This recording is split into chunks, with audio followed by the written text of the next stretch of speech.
Welcome back to the channel, guys. Welcome back to the Wrapped and Scraps channel. You guys, I'm going to show you guys how I throw together a wreath really quick for fall. I've got all my stuff here. Yes, craft room's looking crazy. It's craft room. And this little fella here will be our centerpiece because he's so freaking cute. Look at him. He's so cute.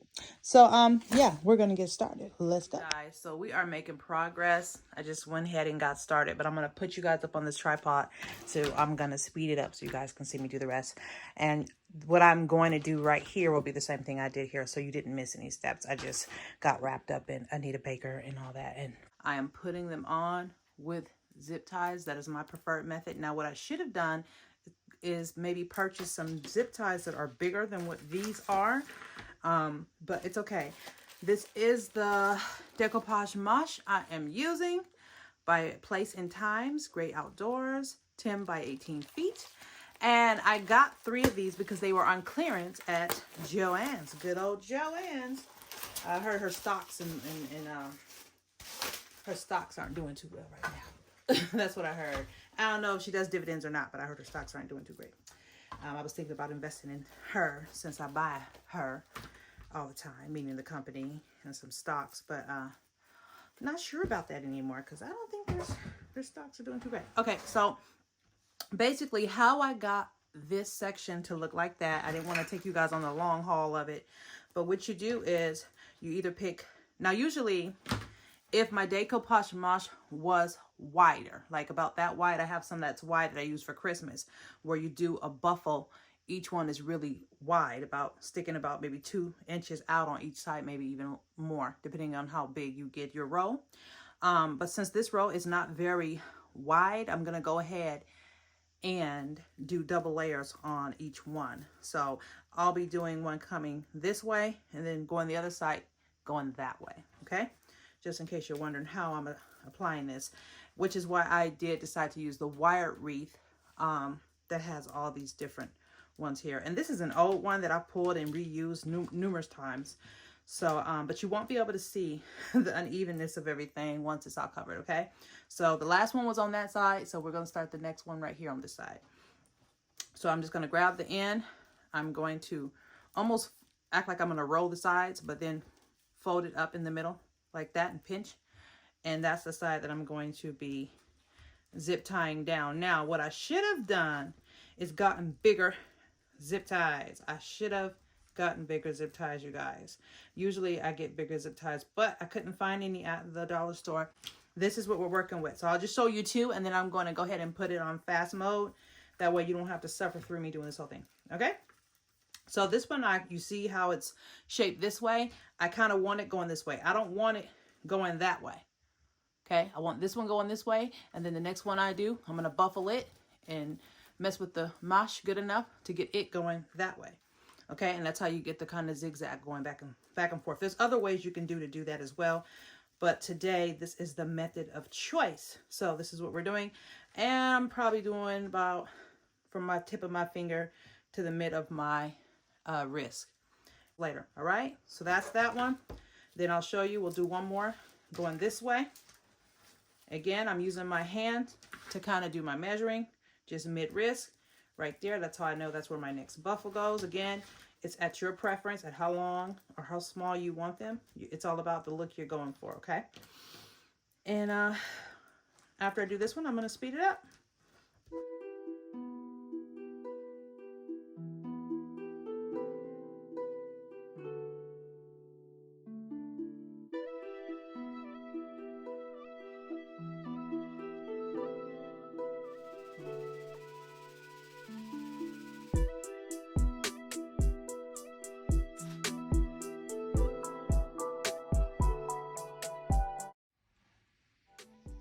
Okay, so we've done the whole circle of the wreath. You can see it's very long. So here's the back.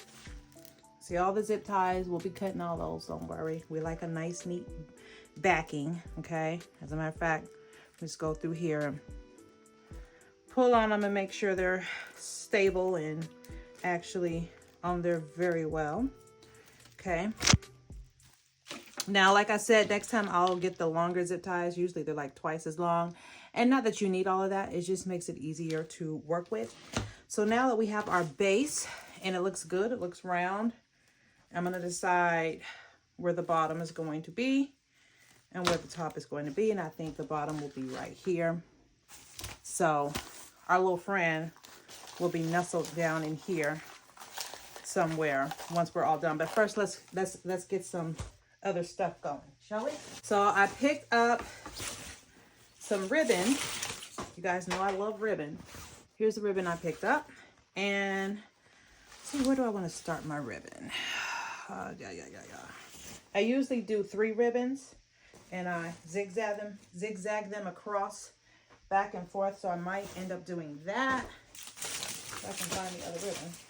Some I already had, so let me show you the 3 I'm going to be using. So I'm going to be using these 2, and then this one I bought in bulk a long time from Kirkland, and that one. Okay, so those are the 3.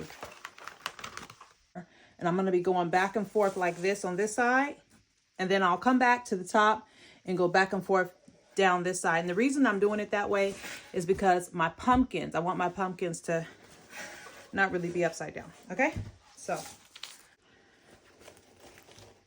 I may not be able to bundle them. They're not acting right. Let me see. So this, okay, so here's how I'm going to do it. So they're going to be done individually. Okay, we just decided. So this orange one, because I have more of it, I'm going to do it individually down each center of each one. Okay, so yeah, I really just want to twist it around it. Let's see if I can just twist it around it this time.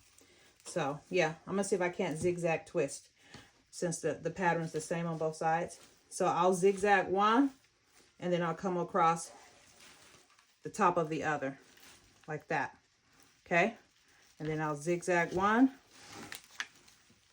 That's really just to lock it in place like that. So I'm skipping every 2 and then I come across the top. So we're going to do that all the way around.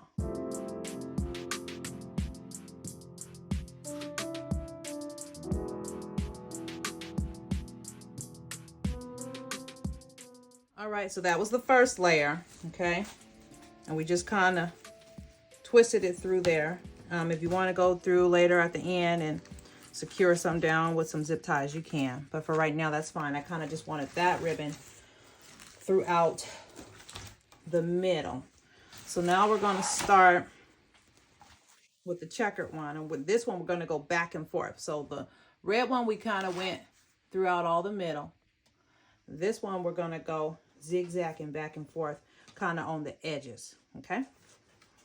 And we're going to do the same thing with the pumpkin. Actually, we're going to do these at the same time. You know, secure it because this ribbon is heavier and it's not going to allow us to knot. So, but what we're going to be doing to add some more texture, we're going to be securing it with this blue decoupage match tubing. Okay. Make sure we grab one of those bars underneath. This also helps secure the red ribbon. And we're just going to do a little tie like that. You see how we did that? Now, we're going to tie it twice just to make a knot. That way we know it's not coming off. And we'll come back through and we'll clip these to where we're happy with it. I'm happy with it right there. I think that's kind of cute. Okay, so now on the next one, you see how on this one, we've got the blue coming up first and then the pumpkin one. Now this one, we're going to flip it. We're gonna do the opposite. Okay, so now we're gonna do the pumpkin kind of coming down and the blue kind of going up. And we're just gonna alternate that every several. So we're at the stage where we're gonna add our ribbon, as you see me doing here, and then we're gonna go in with some foliage, and then we're gonna go in with some embellishments for our wreath. So our wreath embellishments, which are the pumpkins and the blueberries and our little friend the fox and all of the different things that I'm going to add to this wreath. Those are the embellishments, okay? So we've got to add our texture and depth first, and that's why we're adding our foliage first. I like to layer that, almost going in an L way. Then I like to add height, as you can see with the blue flowers. Those are going to kind of be sticking higher up. Stuff on him and anchor some things down. Yeah, see him? So we're making progress on him. There he is with his cute self. And I want to put some pumpkins going up through here, maybe a few going around the edge, and then a few more here. So, yeah, we're still working on them. Okay, so as you can see, our little pumpkin, our little cute little pumpkin fox here, he is so darn cute. We love him. I'm adding some more pumpkins to the bottom, and now I'm going to also glue down some of the foliage to the wreath so that it lays the way I want it to lay. And when I'm all done, I will show you. Okay, here he is. You guys see him? With the ribbon, we'll see him better in the daytime. This is at night. I did want you to see it at night. That way you can see how it looks when people walk up on the porch at night. There he is. All right, you guys, so here is our wreath. I might do a couple more things to touch it up, but overall, we're happy with him. I don't know his name yet. We haven't named him, but there it is. Got some pumpkins going. A little fox in the middle, pumpkins going around the side. We've got our flowers, decoupage mage. We've got our ribbons, as you can see. Looking good.